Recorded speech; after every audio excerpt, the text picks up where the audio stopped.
Good morning everyone. ৰাতিপুৱাই কলেজলৈ বুলি ভণ্টি আৰু মই আমি দুয়োজনী আহিছোঁ বাইকত ডাবল লৈ আহিছোঁ। আমগুৰি পালোহি পাই পিনি আকৌ টেম্পুত বহি আছোঁ। পাছৰ চিটটো যিহেতু অকণমান সৰু হয় সেইকাৰণে আগফালৰ চিটতে ভণ্টিও আৰু আমি দুয়োজনী বহিছোঁ। তাৰ মাজতে আকৌ ড্ৰাইভাৰজনে চলাই গৈছে দেই। টেম্পুখনৰ কিন্তু আগফালৰ চিটটোত বহি পিনি বহুত বেছি ভাল লাগে, যিহেতু অকণমান মুকলি মুকলি যেনো লাগে। পাছৰ চিটতকৈ মানে আগৰ চিটটোত বহি বেছি ভাল লাগে। সেইকাৰণে বতাহটো যিহেতু পোৱা নাই সেইকাৰণে মানে মই মুখখন বাহিৰলৈ উলিয়াই দিছোঁ।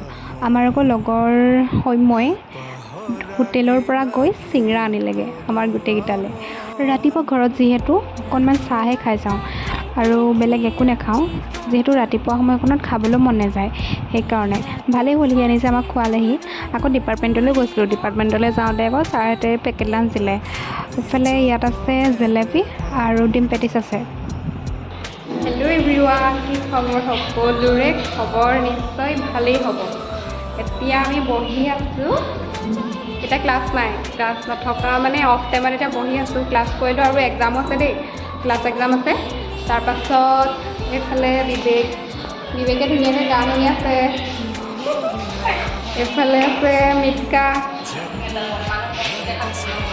কি চাই আছা? কপিল লভাৰ চাই আছে। তাৰপাছত এইফালে সৌম্য, আমি এইকেইটাই মানে ক্লাছৰুমত বহি আছোঁ। এতিয়া ক্লাছ নাই যিহেতু সেইকাৰণে। এইফালে মোৰ লগৰকেইজনী আহিছে, নেহা আৰু পূৰ্ণিমা আহিছে। হাই বুলি ক'লে আকৌ গৰমত ঘামি ঘামি আহিছে। আমাৰ মানে ৰুমটো AC হাৱা খাবলৈ আহিছে। ঠাণ্ডা মানে। ক্লাছ কৰি শেষ হোৱাৰ পাছত ঘৰলৈ বুলি যাবলৈ লওঁতে ইমানেই বেছি যে ৰ'দ দিছে আজি, ওলাই যাবই মন যোৱা নাই। হ'লেওতো উপায়তো নাই, যাবতো লাগিবই। আজি মোৰ ভিডিঅ'টো ইমানেই আছিল। বাই বাই, আকৌ লগ পাম এদিন নেক্সট মিনি ব্লগৰ সৈতে।